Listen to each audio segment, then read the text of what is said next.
जय हिंद साथियों, मैं आपका दोस्त उमाशंकर पंचोली और आज हम इस वीडियो में बात करने वाले हैं सेकंड ग्रेड की नई भर्ती कब आएगी और फर्स्ट पेपर की रणनीति के बारे में। हिंदी का जो सेकंड पेपर है उसकी रणनीति के बारे में हम अगला जो नेक्स्ट वीडियो है उसमें बात करेंगे। आज हम केवल फर्स्ट पेपर की रणनीति के बारे में बात करेंगे। तो नई भर्ती की बात करें तो अभी नई भर्ती के आने की संभावना बहुत जल्द है।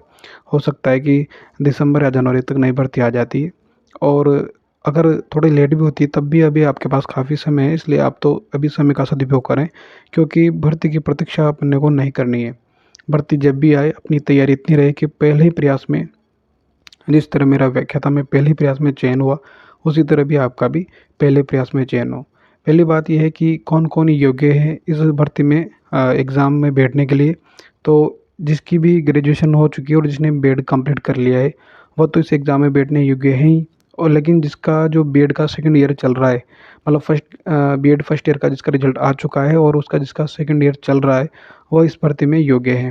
अर्थात वो एलिजिबल हैं, वो इस एग्ज़ाम में बैठ सकता है, एग्ज़ाम दे सकता है। तो जो भी अपीयरिंग में है, अपीयरिंग में फॉर्म भरने वाले हैं, वह अभी से तैयारी करने लग जाएँ क्योंकि उनके पास ये बहुत बड़ी अपॉर्च्युनिटी है। और जिनका बीएड फर्स्ट ईयर चल रहा है, वह भी सेकंड ग्रेड की तैयारी करें क्योंकि हो सकता है अगर मान लो भर्ती लंबी जाती है, तो आपके पास काफ़ी समय मिल जाएगा और आप भी योग्य हो जाते हैं, तो फिर आपके पास एक नई भर्ती आ जाएगी और आपका भी इसमें चयन हो जाएगा। अब बात करते हैं कि कौन-कौन सी पुस्तकें पढ़ें, कौन-कौन सी बुक्स पढ़ें।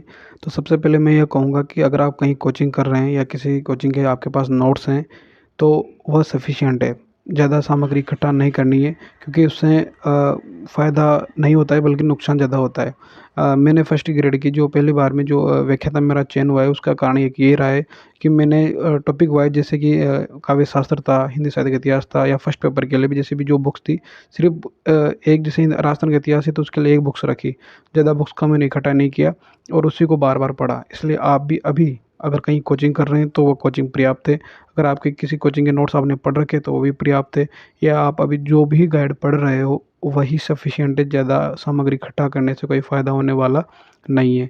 बात करते हैं कि जो आपका फर्स्ट पेपर है वह कितने प्रश्न आते हैं, तो 100 प्रश्न आते हैं। कितने अंकों का होता है, तो 200 अंकों का आपका पेपर होता है। मुख्यतः 4 इकाइयों में इसका विभाजन किया गया है। पहली जो इकाई है वह राजस्थान के भूगोल, इतिहास, कला संस्कृति और राजस्थान के सामान्य ज्ञान से संबंधित है। दूसरी इकाई में राजस्थान का जो समसामयिक है वो आता है। तीसरी इकाई में भारत का और विश्व का सामान्य ज्ञान है और चौथी इकाई जो है शिक्षा मनोविज्ञान से संबंधित है।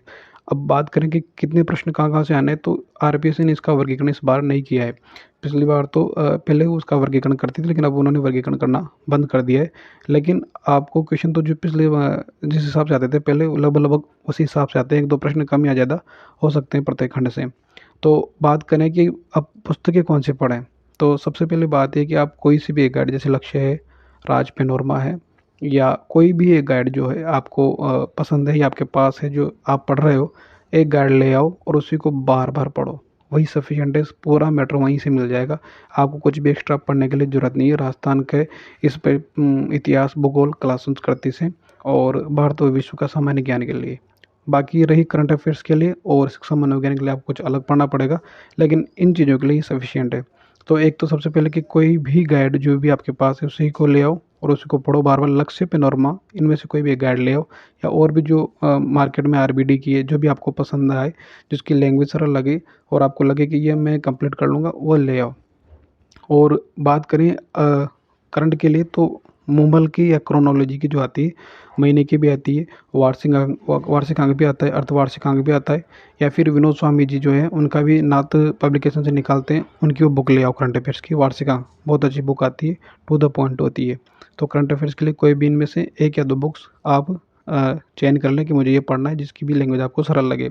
और बात करें शिक्षा मनोविज्ञान के लिए तो जो अभी तक जो लगभग 8 से 10 साल के बीच में जो एग्ज़ाम हुए हैं, जो पिछले सालों के पेपर हैं, उनको उनके जो प्रश्न हैं, उनको बार-बार पढ़ लो।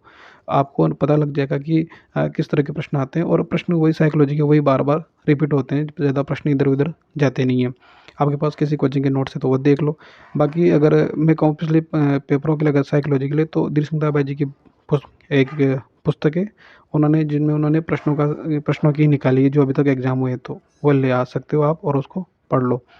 बात करते हैं अगर इनके अलावा आपको एक्स्ट्रा पढ़ना है मतलब पर सब्जेक्ट वाइज़ विषय लेखक के हिसाब से पढ़ना है, तो जैसे राजस्थान का इतिहास है, कला संस्कृति है, उनके लिए पवन भौरिया सर की जो पुस्तकें आती है वो पढ़ सकते हो आप, है ना? भूगोल के लिए आप गाइड से ही पढ़ सकते हो। और बात करते हैं राजस्थान का, जैसे राज्य व्यवस्था है, उसके लिए आप राहुल चौधरी जी की पुस्तक आती है, वह पढ़ सकते हो। और भारत के सामान्य ज्ञान, मतलब भारत के भूगोल के बारे में बात करते हैं, विश्व का भूगोल के बारे में बात करते हैं, तो महेश बर्नवाल जी की दृष्टि की पुस्तक आती है, उसके बारे में आप पढ़ सकते हो। और अगर बात करते हैं कि राज्य व्यवस्था के बारे में, भारत की जो राज्य व्यवस्था आती है उसके लिए लक्ष्मीकांत जी की पुस्तक आती है, वो लेके आ सकते हो। लेकिन इन पुस्तकों को पढ़ने के लिए आपके लिए काफ़ी समय होना चाहिए, और आप की तैयारी इस तरह होनी चाहिए कि आप इनको मैनेज कर सको।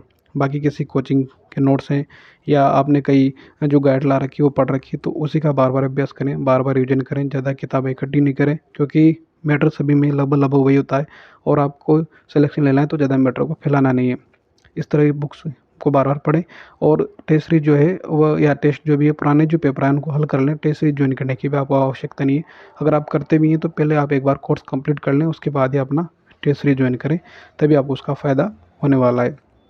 नेक्स्ट वीडियो में हम बात करेंगे अपने हिंदी विषय से संबंधित उसकी पुस्तकों के बारे में, और उसकी रणनीति के बारे में, टाइम मैनेजमेंट के बारे में। अभी आज हमने फर्स्ट पेपर की बात की, कौन ये एग्ज़ाम बैठने योग्य है, कौन-कौन सी पुस्तकें, सिलेबस कितने भागों में बँटा होता है, और किस तरह के प्रश्न आपको करने होते हैं, किस तरह आपको पेपर अटेंड करना है।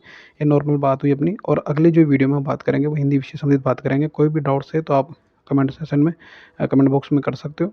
और टेलीग्राम चैनल है स्टैटिस्टिकल क्लास, आप उसे भी ज्वाइन कर लें। और उमाशंकर पंचोली RES नाम से भी टेलीग्राम चैनल बना रखा है, वहाँ आप अपनी प्रश्नों को पूछ सकते हैं।